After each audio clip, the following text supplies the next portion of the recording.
ስሜ ብርቱካን እባላለሁ። ተወልጄ ያደኩት ስናን ወረዳ ነው። ከእናትና ከአባቴ የመጀመሪያ ልጅ እኔ ነኝ። እኔን እንደወለዱ ነው አጋጣሚ አባቴም ወደ መንትን ያለ የተሰደደው። እናቴ በህይወት ያረፈችው በወሊድ ምክንያት ነው። ከዛ በኋላ ምንድነው የተደረገው? አያቴ ጋር እንዳድግ ቆየው። ከአያቴ ጋር እየኖርኩ ያለ 8 አመት ሲሞላኝ ትንሽ እሷንም ይቸግራታል። እባካችሁ ልጅትን ለሰው ልስጥ እና ፈልጉልኝ ምናምን ትላቸዋለች እሷ ማለት ነው አያቴ አሉ። በ8 አመት ያስወጥተው ወሰዱኝ። ከዛ እሱ የሁለት ልጆች አባት ነው፣ አንድ ሴትና አንድ ወንድ እና እነሱን እያሳደኩኝ ልብስ የምሳጠብ የልጆችን ማለት ነው ካልሲ ያጥባለሁ፣ ወጥ እንድሰራ ሙያ እንድለማመድ እነሱ እያበረታታችኝ ሴትዮዋ ኢቭን በዓላት ራሱ ሲኖር ማንኛውንም ነገር ሲኖር ለልጆቹ ልብስ ሰርፕራይዝ ይገዛላቸዋል አውደ አመት ምናምን ሲመጣ። እኔ ደግሞ ሴትዮዋ ከምትለብሰው ልብስ ተቀድና ጣጣጣፋ ጥንጥዬ ነበርኩ። እንትን ብላ በመኪና እንኳን አይሰፋም፣ እቤት ነበር በመርፌ ተሰፋው ነበር። እሱን ለብሼ ሄዳለሁ። ጫማም የተወረቁ የወደቀውን ልጆች ተጠቅመው የጨረሱትን እሱን ሰወትት ምን ስል የባለም እንደዛው እየተማርኩኝ እያለ የሆነ ደረጃ ተሸላሚ ሆንኩኝ። እስከ 8 ደረስኩ። ከ8ኛ ክፍል በኋላ የሆነ ስራ ምቢት ልብስ የሆነ እየጎረመስኩ ስመጣ ስራው እያያዘኝ ትምህርቱም እያያዘኝ እየከበደ ሲመጣ ስራዬን ለዲቱ ሙሉ ሰዓት አንተደላለሁ አልተኛም ነበር፣ 24 ሰዓት ነበር።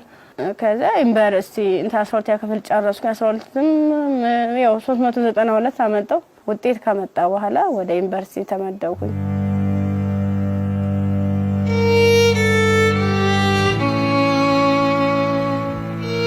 ዲፓርትመንት መረጥ በፋርማሲ ግስገባ በቃ እነሱ ራሱን ማበረታታት ጀመሩ። አይዞሽ ኢቭን ደፍተር እስክሪብቶም የሃንዳውትም ሙሉ ነገሩን እየሸፈኑልኝ ነበር እነሱ ነበሩ ቢሮ ላይ ማለት ነው። አሪፍ ውጤት ነበረኝ። ከዛ መጨረሻ ላይ ልክ 1 አመት ተማር፣ 2ኛ አመትም ተማር። 2ኛ አመት ላይ የተወሰነ ረብሻ ይከሰታል በሰዓቱ ማለት ነው።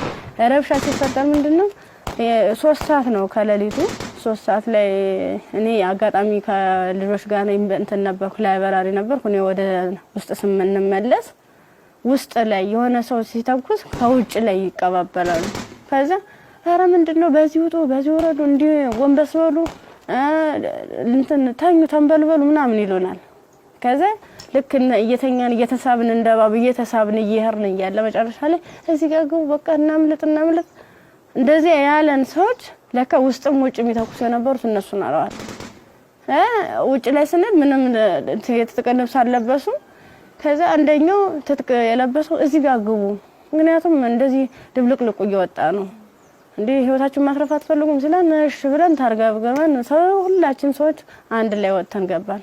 አንድ ላይ ገባን። በቃ ፍስፍስ አርገው ይዘው ሄዱ። እየከለሉ ሄዱ። ምንድነው ወደ ጫካው ስንዳረስ ሰውነታቸውን መከለል ጀመሩ። ያ ማለት ምንድነው አይናቸው ብቻ እንድትታይ ነገር ግን ሌላ አካላቸው እንትና ሙሉ ብረት ነገር ነው። ስንገባ ምንድነው ኖርማል ወታደር ነበር። ግን እኔ ምን እዛው ላይ እየቀየሩን ምን ሰዓት እንደቀየሩ ማላየናቸው። ከዛ እየሄርን እያለ ጫካ ስንጀምር መኪናውን ከዚህ በኋላ መኪና መግባት አይችልም ወራዱ በእግራችን ዱብ እያለ ነው የምንሄዳው። ልክ በእግራችን እየሄርን እያለ እንትን አይናቸው ብቻ እንድትታይ ሌላቸውን ሸፈኑና ጸጉራቸውን ገለጡት። ያኔ ኬፕ ነገር ነበር የለበሱ። ጸጉራቸውን ሲሉት እንዴ እንደሹ ቀጥ ያለ ነው። እንሄዳለን መንገዱ ያልቅም። 6 ሰዓት ፈጀብን።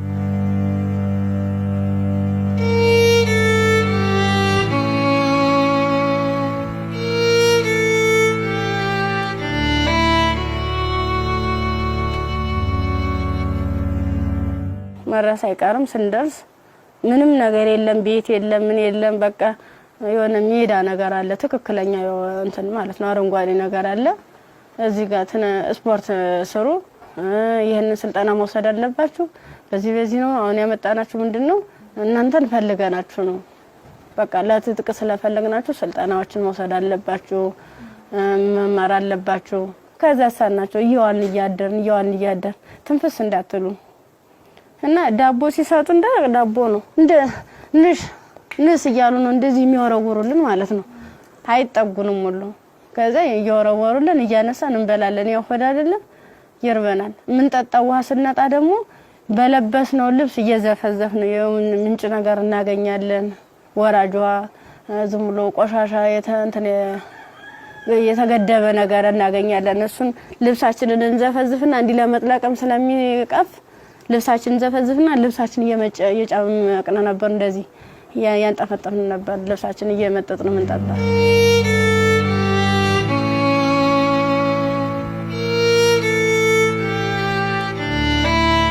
አመት ከ6 ወር ከሞላ በኋላ በቃ ስራችንን እንጀምር ይላል አንደኛው ማለት ነው ስራችንን እንጀምር ፕሮሰሱ አልቋል ያቀርነው ጊዜም እስከዚህ ነበር ምን ፈልገው ነገርም ተሳክቶልናል አሁን ደግሞ እንቅስቃሴ እንጀምር ዳይ ምናምን አሉና መጀመሪያ ላይ ልብስ ነው አውልቆ የታዋን ሙሉ ልብሳችንን አውልቀን ነው እንግዲህ እንደንተን ሶስቶቹ አራቶቹ ተሄዱ በኋላ እኔ አምስተኛ ላይ ነበርኩ በአምስተኛው ሰዓት ላይ ምንድነው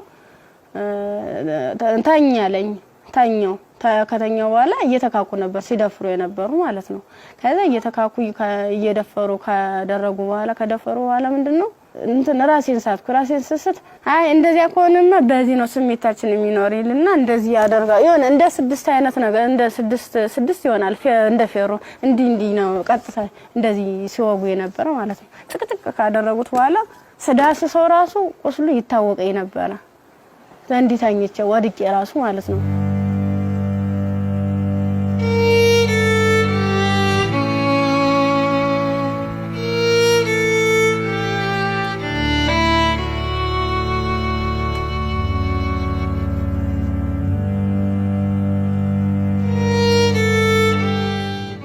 ካንገተ በላይ ደግሞ እንትን በምንድነው ጭንቅላቴ ነው ሁለት ሲመታኝ የኛው ተከፈተ ጭንቅላቴ ማለት ነው እንደዚህ ያድርገዋል ማለት ነው ሌላስ ምን ይሻላል ከዛ የሆነ እንትን የሚልም ነገር አለ ቢላ ማለት ነው በሱ ይፈቀፍቀዋል ጻጉሬን ማለት ነው ሲፈቀፍቅ እየደማ ነበረ በዚህ ሚተለትላሉ እንደምላጭ አይነት ነገር ይዘዋል የሁሉ ትልትል ነው ይሄን ማህፀኔ ከተጨቀጨቀ በኋላ ምን ማለት ነው ሜትታል ምንሆን ግን ምንድነው በስድስተኛ ቀና በየን ተሰል ምንም ነገር የለም ከጎኔም ረሳለ ከጎኔም ልጅ ተርትላለች በቃ ከሷ የተሻልኩ ስለሆነ የለበስኩትን አረቄን ልብሴን ሙሉ ጫርጋው ልቄ እንትን አሰርኩት ተንትኑ ጋር አጣብቂ አስረ እየጎተትኩ ያ ማለት ምንድነው እኔ ሙሉ አካል ስላለኝ ነው ያንስ አድርጌ ነበር እየጎተትኩ የተላቀስ ርያል በቃ አርቃንሽን ሆነሽ በጣም ነው የሚያሳዝነው ቁምጣ ነበረች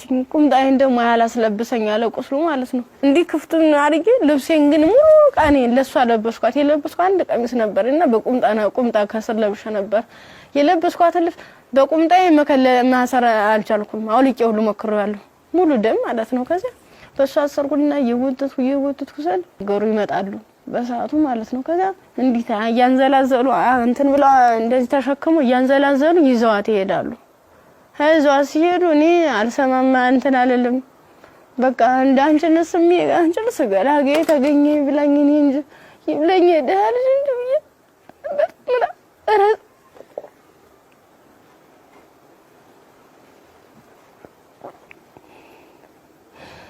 ይብለኝ እኔ እንጂ ብዬ ያርኩኝ ከዛ ያርኩኝ አላቋርኩኝ ሀገሩን እየጠየ እንዳልጠየቅ ምኑን ልጠይቃቸው በቃ ውስጥ የተጨነቀው ሁሉ መጨረሻ ላይ ጫካውን ስጨርስ ከተማ አገኘሁ ከዛ አባቴ እኔ ምን ዩኒቨርሲቲ ተማሪ ነበርኩኝና ልብሴን አጋጣሚ ልብስ ለብሼ ሌባ ወስዶብኝ ነው እስኪ እባክህ ገዛልኝ አልኩት ስገዝለው 50 ብር ሚላ ሳናገኝ ከሱ ላይ 50 ብር ከፍሎ ለካ አንድ ዝምሮ ጥቁር አይነት ነገር ነው እሷን አለበሰኝና በቃ ለልጅሽ ብሎ ዩኒቨርሲቲ ሲሄድ ቀጥታ ዳይሬክተሩ ቢሮ ነው የገባሁት ከዛ ቀጥታ ዳይሬክተሩ ቢሮ ስገባ ምንድነው ሙሉ ነገሩን ካየ በኋላ ህክምና ውስጥ እንደገባ ማህፀኔ እንዲታሸግ ከአንገት በላይ ያለው እንዲታሸግ ተደረገልኝ አሳሸገኝ እያለ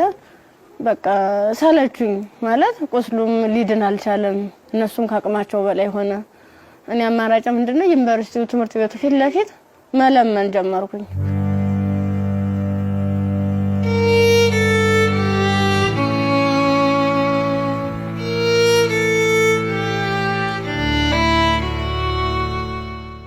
እንደ ኢንፌክሽን ፈጥሯል መሰለኝ ብዙ ቀን ስለቆየው 6 ቀን ማለት ቀላል አይደለም ያን እየቆራረጡ ያወጡ ያስተካከሉ ያጣሙ ሲሉ መጨረሻ የልብም ከዝ እንዳለብኝ የታወቀም እዚያ ነው ልክ በራሳቸው መኪና ነው ወስደውኝ አምጥተው እዚህ ጣሉኝ አዲስ አበባ ማለት ነው ከዛ አዲስ አበባ ሲጥሉኝ ምንድነው ወዴት ልሂድ በቃ ህይወት መስቀልቅል እንዳለብኝ እብዶንኩኝ አበርኩኝ ከጊዮርጊስ ወደ ማርያም ሄርኩኝ የማርያም ቀን ነው ልሂድ እስኪ ምናምን ብዬ ሰው በሚሄድበት እየተከተልኩ እዛ ስል ቅድስት ማርያም ይላል እዚያ ቁጭ ብዬ እየለመንኩኝ ታገኘኛለችና ብር ተሰጠኛለች 50 ብር ተሰጠች በኋላ ምን ፈልገሽ ነው ምናምን አይዞሽ ምናምን አለችኝ እኔ ኮሌጅ ተማሪ ነኝ እና በዚህ ረብሻ ምክንያት ነው እንደዚህ ተፈጠረው እንዴት ላርግ እንዴት ልሂድ ብለሽ አልኳት የት ልሂድ ብለሽ ስላት አይ እንደዚህማ ከሆነ ከኒልክ እንትን ጤና ጣቢያ እንወሰደሽ ብሎ ጤና ጣቢያ ሲሄድ የምጥ መርፌ ሰጡ እስቲሽ አደረጉ ከተወለደ በኋላ በጣም ራበኝ በቃ ምኑን ላጥበው ማጣው ሳጣ ሲርበኝ ማዘር ተሬዛ ጋር መጣውኝ ምን ላርግ አልኳት በቃ ጨለመብኝ እባክሽ አስገብኝ ስላት ከጎንሽ አለን ብላ መድኃኒቶቹንም ያንዳንዱ የህክምና ክትትሎችን ያደረጉልኝ ውስጥ ላይ ከነሱ አቅም በላይ የሆነውን ሪፈራል ተጻፈልኝ በረንዳ ላይ የነበርኩት ወደ ቤት እየተቀየረ ሰው ቤት ማደር ጀመርኩ እያልኩኝ በእነሱ ጥረት በእነሱ ጥንካሬ በማዘር ተሬዛ ማለት ነው ለልጁም ሆነ ለኔ ህክምና ወጪዎችን ያንዳንዷን እየሸፈነች እሷ እንደ እናት ሆና እየመከረችኝ ያጽናናችኝ እንባዬን እያበሰችኝ ነበር አንድ እሷ ናት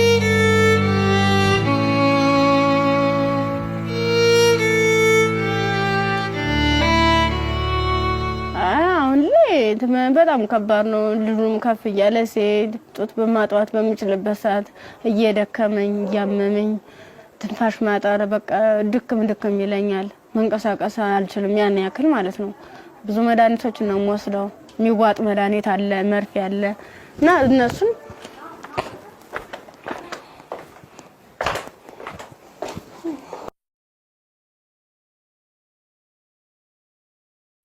እነዚህ ነው መድኃኒት እየወሰድኩ ያለ በቃ እነዚህ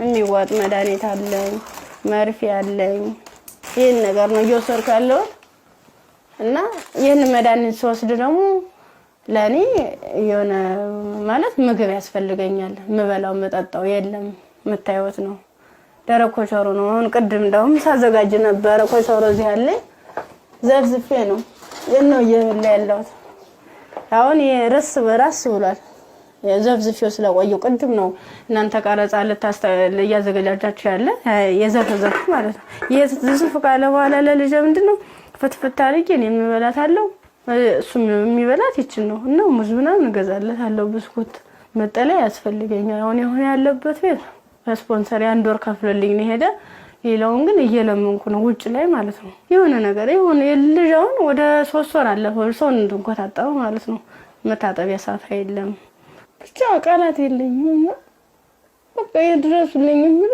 አንድም በቃ ወደ ፊትስ ምን አይነት ህይወት ነው የሚኖረው ምንድነው ማደርገው ለምን ነገር በጣም ይራበኝ ነው በቃ ራበኝ እንትን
ኤዲሰን የኤሌክትሪክ ዕቃዎች፣ ኤዲሰን አምፖሎች፣ ማከፋፈያዎች፣ ብሬከሮች፣ ሽቦዎች፣ ኤዲሰን ስታቢላይዘሮችን ከተለያዩ የኤሌክትሪክ መደብሮች ያገኟቸዋል።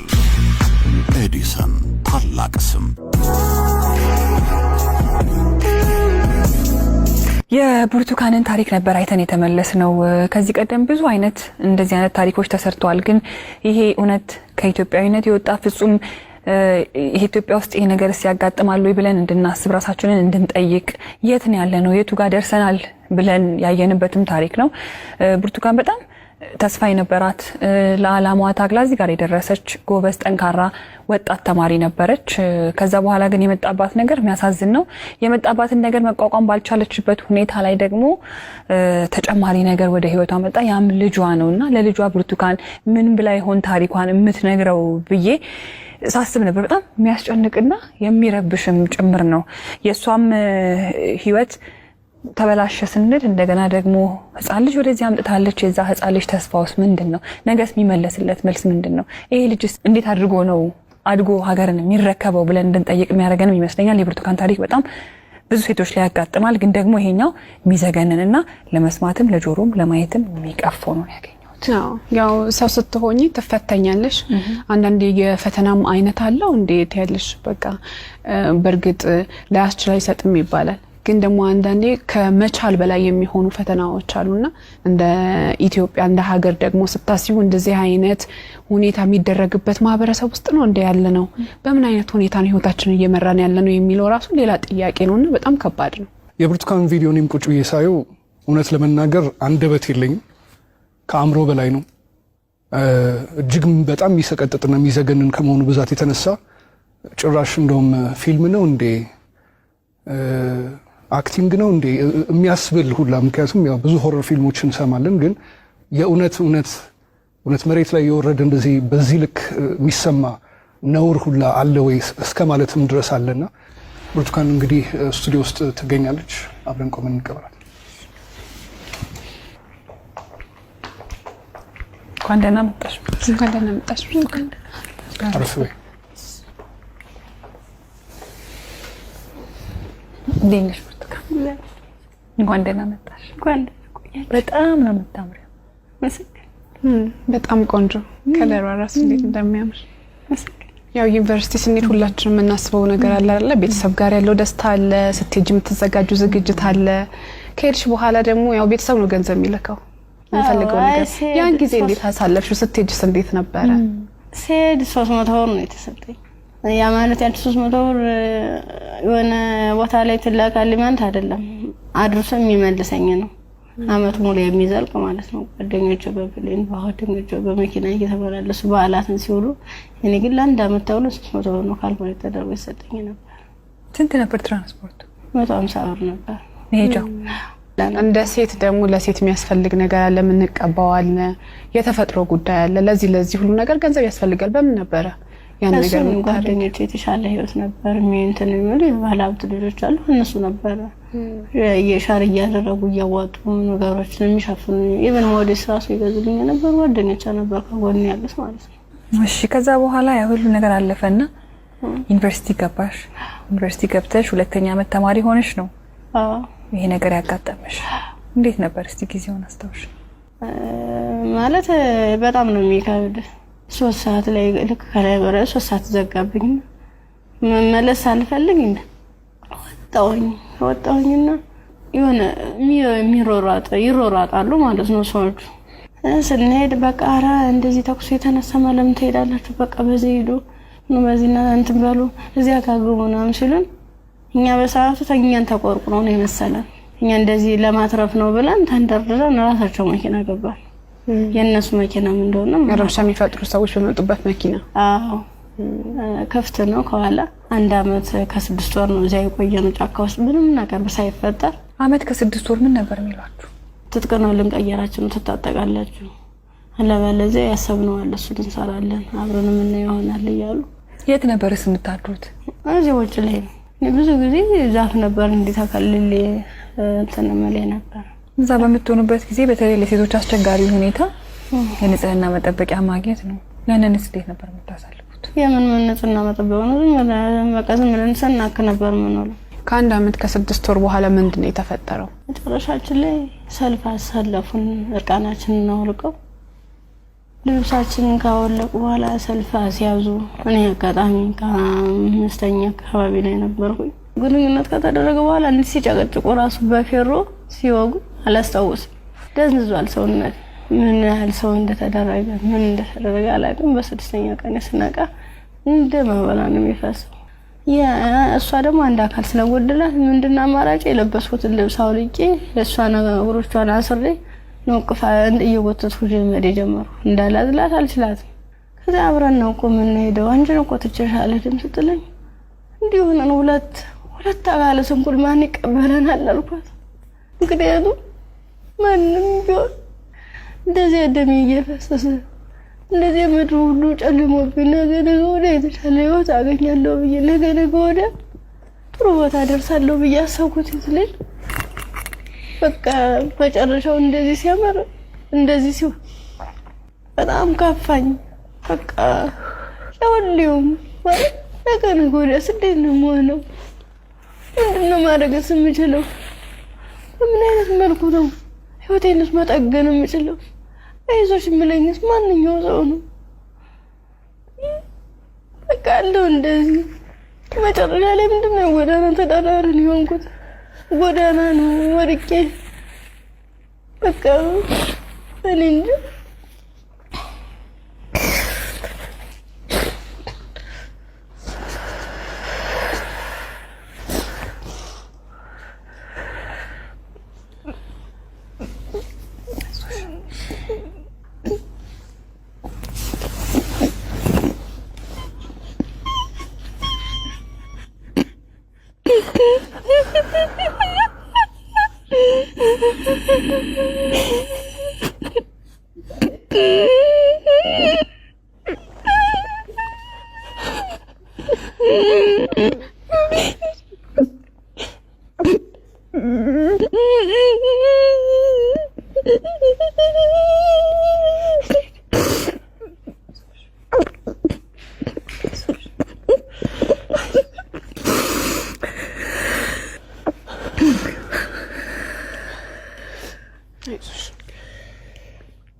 አንዳንድ ታሪኮች ለመስማትም በጣም እጅግ በጣም ይከብዳሉ። እኛ ጋር ይሆናሉ ይፈጠራሉ ብለንም እንጠብቃቸው አይደሉም።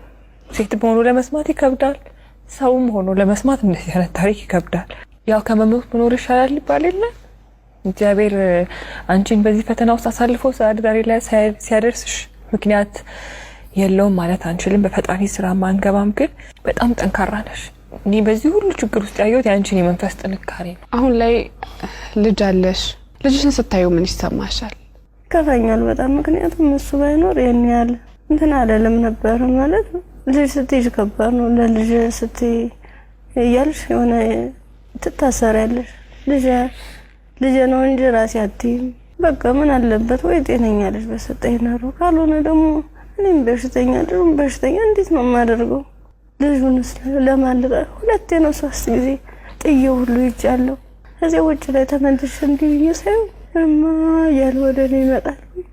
እናፈሩን በበላው በቃ አብረን እንሞታታለን ብዬልሽም መቀፋረቂ እንደገና ራሴን ይቅርታ ጠይቄ እንደ ትልቅ ሰው ጥያቄና መልስ በራሴ እየተመለሰ እንደዚህ ከሆነ ሽናን ዶዬ ከፋረቂ እሄዳለሁ። ያሳደጉሽ ቤተሰቦችሽ በጠፋሽበት ወቅት ከዛ ሁሉ ነገር ሲሆን ይሄን ሁሉ ታሪክ ያውቃሉ፣ ግን አልቀበልም ነው ያለ። አሁን ላይ ጤናሽ እንዴት ነው? ሕክምና በጣም ያስፈልገኛል። ከሕክምናም በላይ የምክር አገልግሎት ያስፈልገኛል። ነገ ብርቱካን ምን ብታገኝ ትመኛለች? እኔ አሁን መፈልግ አንድም በጤንነቴን የሚከታተለኝና በቃ ትምህርቴን መማር የምፈልገው ወደፊት በቃ የተሻለ ህይወት መኖር እፈልጋለሁ። ልጅን በጎን አይኑን እያየው እየተጫወትኩ አብሬ እንደ እናት እንደ አባት እንደ ወንድም ከጎን ይሁንልኝ። እሱም አድጎኝ ጠብ እንዳያገኙ ተሻለ ህይወት እንድደርስ ነው የምፈልገው። ዛሬ ወደ አዲስ ምዕራፍ የሚያሸጋግሩሽ ስጦታዎች እኛ እናበረክትልሻለን። እንግዲህ ብርቱካን በጣም ብቻሽን በከባድ ሁኔታ ልጅሽን እያሳደግሽ ነው የምትገኙ። በመሰረታዊነት በመጀመሪያ የሚያስፈልግሽ ደግሞ የቤት ኪራይ ድጋፍ ነው። ኢቢኤስ ቴሌቪዥን ይሄንን ስለሚያምን ደግሞ የ1 አመት ያለምንም ሀሳብ ከልጅሽ ጋር ሆነሽ ራስሽን እስክትቋቋሚ ድረስ የ1 አመት የቤት ኪራይ ይሸፍንልሻል። ሌላው እንግዲህ እኔም በጣም ተርቤ ያለው ልጄንም ለማጥባት ደግሞ መብላት አለብኝ። ካልበለው ደግሞ ወተት የለም ጡቴ ብለሻል። እውነት ነው። እናት ስንሆን ደግሞ የበላነው ሁሉ ደግሞ ወደ ልጃችን ነውና መብላት ራስን መጠበቅ ራብ መጥፎ ነው ይባላል። እውነትም መጥፎ ነው በጣም። ስለዚህ የ6 ወር አስቤዛ ደግሞ የቤት ይሸፍንልሻል። ከቤት ኪራይና ከአስቤዛ በተጨማሪ ደግሞ የልብስ ማጠቢያ ማሽን ኢቢኤስ ቴሌቪዥን ያበረክትልሻል። በጣም ትምህርትሽን ትወጃለሽ፣ መማር ትፈልጊያለሽ፣ መለወጥ ትፈልጊያለሽ። ባላሰብሽው ባልጠበቅሽው ሁኔታ ከትምህርትሽ ገበታ ወደ ኋላ ቀርተሻል። ያኔት ኮሌጅ ደግሞ በመረጥሽው በፋርማሲ ሊሆን ይችላል፣ በነርሲንግ እንዲሁም ደግሞ በላብራቶሪ ቴክኒሻንነት 2 ቅርንጫፎች አሉ። ከሁለቱ በአንዱ ቅርንጫፍ መርጠሽ ትምህርትሽን እንድትከታተይ ትምህርት ቤት ወጪሽን ሙሉ በሙሉ ይሸፍንልሻል። እኛም ህልምሽ ተሳክቶ ስትመረቂ ደግሞ ለመምጣት ያብቃል። አሜን። ሌላው ደግሞ የሰው ልጅ ሁሉ ነገር ለማድረግ ጤናው ነው ቅድሚያው ነገርና ብርቱካን የልብ ኬዝም አለባት። እንዲሁም ልጇም እንደዚሁ ሕክምና ያስፈልገዋል። ከምንም ነገር በላይ ደግሞ የሳይኮሎጂ ባለሙያዎች እንደዚሁ የሚያዩ ይኖራሉና የሕክምና ድጋፍ ያስፈልጋታል በተለያየ አይነት መንገድ። የልብም እንደዚሁ የሳይኮሎጂም የልጇም ጤናም ጭምር ማለት ነውና በዚህ ላይ ደግሞ ድጋፋችሁን እንድታደርጉ እንላለን። እኛ እንዲሁም ደግሞ ሀገር ውስጥም ከሀገር ውጭም ያላችሁ መልካም ደጋግ ኢትዮጵያውያን ይህን ፕሮግራም የምትከታተሉ እንግዲህ መቼም ዝም እንደማትሉ ፍጹም እምነታችን ነው። ከብርቱካን ጎን ነን የምትሉ በዚህ አድራሻዋ ልታገኟት ትችላላችሁ። በቃ ሙሉ ነገር ላደረጋችሁልኝ ገዛ ላደረጋችሁልኝ ሁሉ ነገር ተበበ ከልብ አመሰግናለሁ። ኢቢኤስ ቴሌቪዥንም እድሜ ጤና ይስጥልን። በጣም ነው ማመሰግነው። እወዳችኋለሁ፣ አከብራችኋለሁ። ነገ ወደ ደግሞ የኔ ህይወት ተሳክቶ የኔ መጥቼ እናንተ መጥቼ እዚህ ውስጥ ማስደስተበት ቀን ይናፍቀኛል።